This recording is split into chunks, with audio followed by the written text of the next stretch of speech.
sur Monaco Info pour cette nouvelle édition que je suis ravie de vous présenter. Sans plus tarder, les titres de votre journal. Découverte dans cette édition du nouveau restaurant d'Alain Ducasse, Homer, qui vient d'ouvrir ses portes en principauté. L'envol du pingouin, une pièce jouée au Théâtre des Muses par Jean-Jacques Vanier et qui retrace la vie d'un animal à la recherche de l'improbable compréhension des humains. Suite de notre série de reportages consacrée au 43e Festival international du cirque de Monte-Carlo, nous vous proposerons aujourd'hui de mettre en lumière le travail du grand producteur russe Ya Eradze. Coup de projecteur sur l'opéra Falstaff de Verdi, ce sera notre Focus Info du jour. Nouveau lieu pour les amateurs de gastronomie. Homer, le dernier restaurant d'Alain Ducasse, a ouvert ses portes début janvier en Principauté, un lieu où se décline un nouvel art de vivre, la Méditerranée, chère aux chefs étoilés. Découverte de ce restaurant avec Émilie Rousseau et Serge Prémont. L'aile rotonde de l'hôtel de Paris, c'est ici qu'Alain Ducasse vient d'ouvrir son tout nouveau restaurant, Homer. Un nouvel écrin qui met en valeur les cuisines de la Méditerranée. Des recettes savoureuses qui traduisent l'esprit de partage et de générosité. Le bassin méditerranéen, le terroir de cœur d'Alain Ducasse, source infinie d'inspiration. Je trouve que la Méditerranée, c'est une distinction pour l'humanité, de goût, de saveur, de couleur, de culture. Et une des facettes de la culture, c'est bien la nourriture. Et ce sont les nourritures de la Méditerranée orientale et occidentale qu'on a essayé de synthétiser ici aujourd'hui pour une ouverture savoureuse, gustative, joyeuse, de vin, de mets, de couleurs, d'épices. Voilà. Il faut avoir envie d'aimer la Méditerranée, mais qui n'aime pas la Méditerranée ? Couleurs, saveurs, odeurs, pour traduire ses envies, Alain Ducasse a fait confiance au chef Patrick Laine. C'est un grand honneur et je suis fier de représenter Alain Ducasse dans ce restaurant. Et bon, maintenant, il va falloir être de rigueur. Patrick, il est avec nous depuis 20 ans. Il a aussi été mon chef à la Bastide de Moustier, dans la RPI. C'est un grand professionnel. Il a été le chef du grill, il a travaillé Louis XV. Enfin, c'est un pur produit de la Méditerranée. Il aime ça.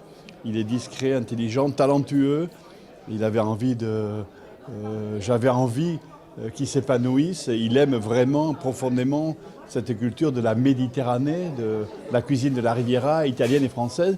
La carte d'Homer nous offre donc une palette de couleurs, une cuisine simple qui nous invite au voyage autour de la Méditerranée ou sur les rives orientales. Alors Homer, c'est vraiment toutes les Méditerranées, quoi. Là, on part vraiment de l'Espagne, en passant par la France, en passant aussi l'Italie, la Sicile, la Sardaigne, la Corse, en allant sur le Liban, la Grèce, l'Afrique du Nord aussi. Tous les pays qui collent à la Méditerranée. Aubergine moutabale, poulpe tentaculaire, rouget minorquine, les saveurs se mélangent aux textures. Et en dessert, nos papilles se détournent vers un soufflé dattes citron confit, un régal au palais, un hommage à l'héritage culinaire de la Méditerranée. Retour à présent sur cette conférence qui a été donnée il y a quelques jours à la maison diocésaine, l'Agora. L'archevêque chaldéen catholique est venu parler de la situation des chrétiens en Irak. Après les actions de Daesh, il est interrogé par Sandrine Nègre. On va vers une nécessité de reconstruire l'Irak et on est sorti de la période de l'urgence pour commencer une autre période importante de penser à l'avenir et pour les plus faibles, pour les gens qui ont besoin, surtout les filles. Je pense construire une école pour les filles, dirigée par des sœurs indiennes, une école internationale. Et je suis venu pour essayer de collecter des fonds pour terminer l'école. Elle est déjà commencée à 60%. Mon père, ce projet est véritablement important aussi à vos yeux et plus largement pour le diocèse de Monaco ? Il y a une belle tradition dans le diocèse d'être ouvert sur les besoins du monde et en particulier à l'égard des chrétiens d'Orient. Il y a eu plusieurs actions qui ont déjà été réalisées et cette année justement on tourne notre regard vers l'Irak où il y a cette urgence, cet appel des communautés chrétiennes, mais plus largement, comme vient de le dire Monseigneur, toutes les personnes humaines qui vivent sur le terrain et qui ont besoin d'une main tendue. Donc je pense que c'est une belle opportunité pour notre diocèse, pas simplement pour les catholiques de Monaco, mais pour toutes les personnes vivant en principauté, peut-être de participer à cette reconstruction. L'envol du pingouin, un spectacle qui a été écrit il y a 20 ans, mais qui reste toujours d'actualité.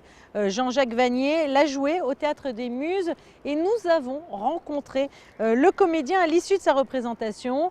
Retour sur ces textes décalés, universels, représentant la vie quotidienne et le genre humain.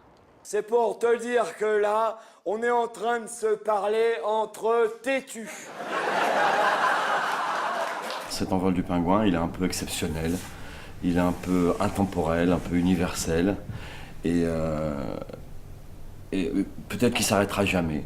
Voilà, les gens rigolent toujours autant, le public est toujours là. Je le joue assez rarement, mais je le joue tout le temps. Moi, c'est l'histoire d'un bonhomme qui affronte la vie, qui a des problèmes avec ses voisins, des problèmes avec sa boulangère, avec son cochon d'Inde, avec le président de la République, avec le général de Gaulle, avec les femmes, avec ses amours, et il affronte comme ça pendant pas des heures et des heures, le spectacle dure 1h30, mais il affronte, et puis jusqu'au moment où il va réussir à se libérer, à devenir un homme libre, un homme heureux, et c'est ça l'envol du pingouin, c'est l'arrivée du bonheur. On a tous nos problèmes avec nos histoires d'amour, avec nos histoires d'enfance, avec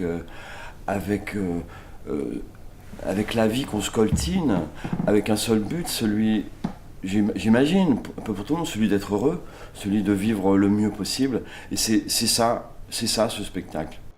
Vous le savez, le Festival international du cirque de Monte-Carlo se poursuit jusqu'à dimanche. Cette année, l'un des clowns d'or a été remis au producteur du cirque, Ya Eradze.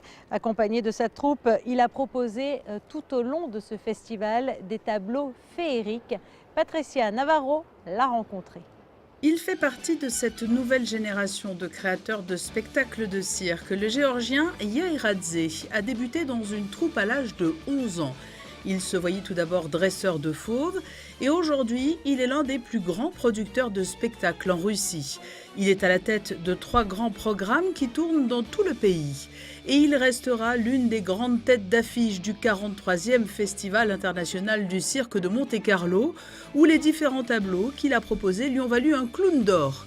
Le secret de sa réussite repose largement sur les incroyables costumes dont il habille ses danseurs et acrobates.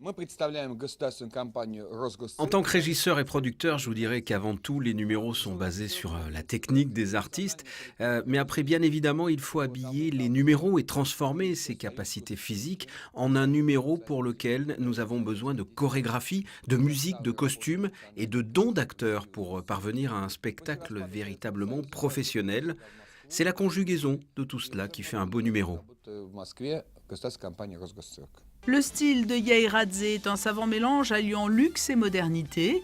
Il est venu à Monaco avec une délégation de près de 70 personnes, dont la créatrice de costumes, Natalia Bukanova. Ici à Monaco, nous avons 300 costumes, mais Ya en a plus de 2000 au total. Pour chaque personne, il y a un costume particulier sur lequel nous travaillons pendant des semaines, des mois, voire des années. 5 semi-remorques en provenance de Russie ont amené tous ces costumes. Chaque soir, il faut au moins 2 heures aux danseuses et danseurs pour se préparer avant le spectacle. Les chapeaux pèsent en moyenne entre 1,5 kg et 5,5 kg. Comme vous le voyez, il y a de la fourrure, des perles, il y a des cristaux Swarovski. En fait, nous utilisons beaucoup de matières. Nous faisons ainsi appel à des sculpteurs, puisque vous avez vu qu'il y a beaucoup de costumes qui reprennent des monuments de Saint-Pétersbourg. Et nous avons voulu amener à Monaco un petit peu de la sensibilité et de l'esthétique russe, mais aussi la beauté de Saint-Pétersbourg. La grande troupe de Ya Eradze a apporté beaucoup de magie et de couleurs flamboyantes au 43e Festival international du cirque de Monte-Carlo, un succès qui pourrait bien donner lieu à une collaboration à plus long terme avec le festival.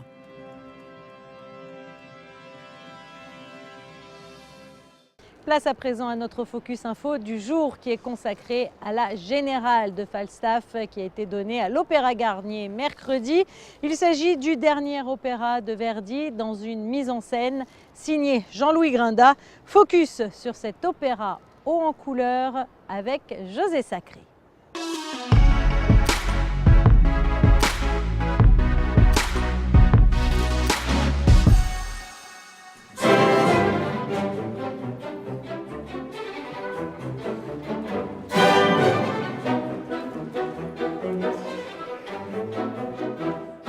Créé à la Scala de Milan en 1893, Falstaff de Giuseppe Verdi est à l'affiche de l'Opéra de Monte-Carlo du 25 au 31 janvier 2019. C'est l'occasion pour le metteur en scène et directeur de l'Opéra de Monte-Carlo, Jean-Louis Grinda, de célébrer 2 anniversaires. C'est l'anniversaire de la salle Garnier, puisque le 25 janvier 1879, on a inauguré cette salle et que la première, le gala de Falstaff, aura lieu le 25 janvier 2019. Donc voici 140 ans, un double anniversaire, puisqu'en même temps, ça sera en 1919, donc 1919-2019, le 100e anniversaire de la création de Falstaff à l'Opéra de Monte-Carlo.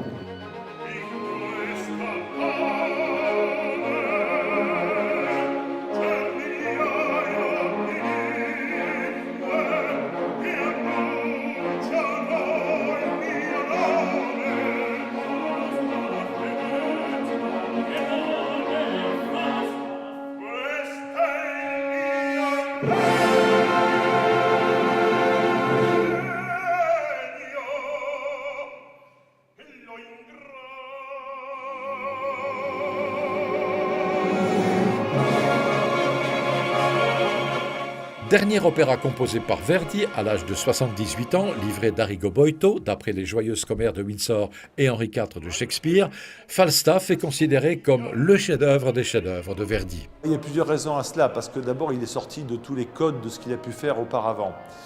C'est son dernier opéra, il l'a écrit à 80 ans, et lui qui a présenté sur scène tous les drames des hommes et des femmes, il a choisi de partir avec un éclat de rire, avec une farce, avec une comédie, avec Falstaff.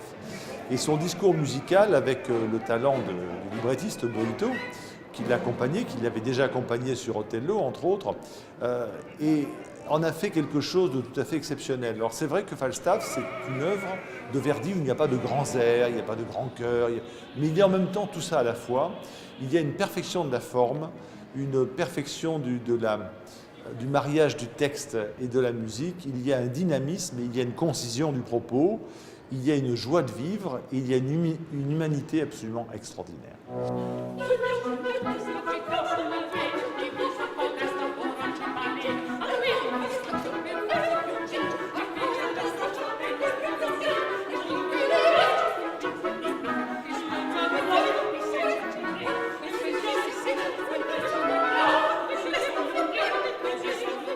Ce spectacle est la reprise du Falstaff de Verdi, coproduit avec l'Opéra-Théâtre de Metz et mise en scène par Jean-Louis Grinda en 2010. Une mise en scène particulièrement originale. Jean-Louis Grinda, comment vous est venue l'idée de présenter Falstaff en coq ?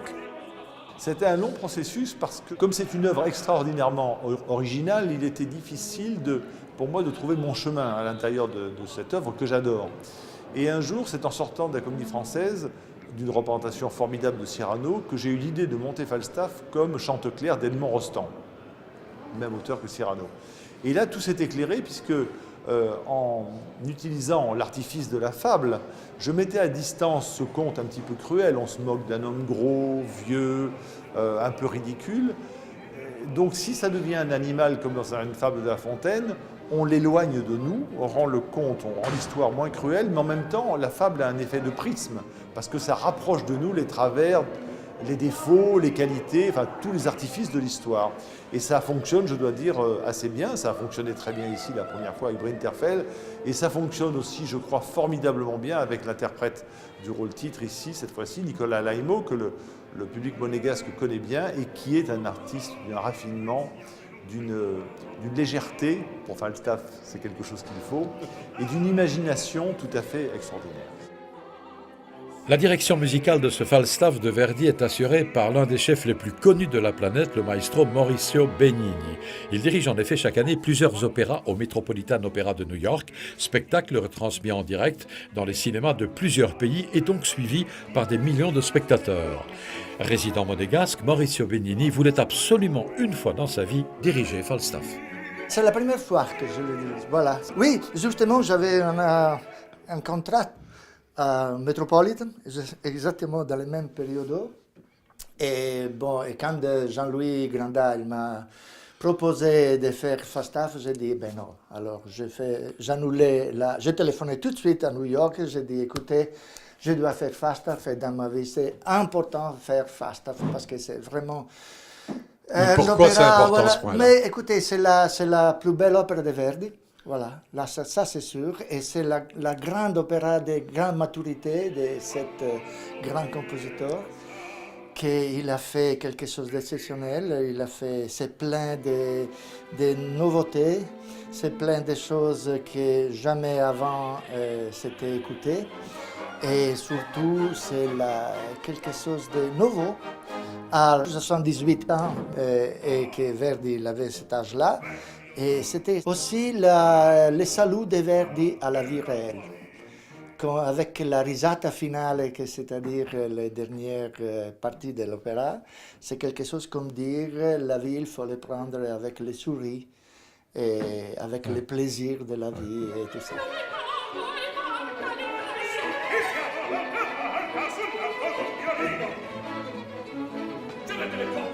Conclusion, heureux? Très heureux, très heureux. Et bon, c'est encore beaucoup de travailler, mais ça c'est normal. Il faut travailler encore avec l'orchestre, avec les chœurs. Non, les chœurs et l'orchestre, je les connais très bien, ils sont magnifiques. Mais cette œuvre-là, c'est vraiment quelque chose de difficile à faire. Et alors, on va continuer à travailler.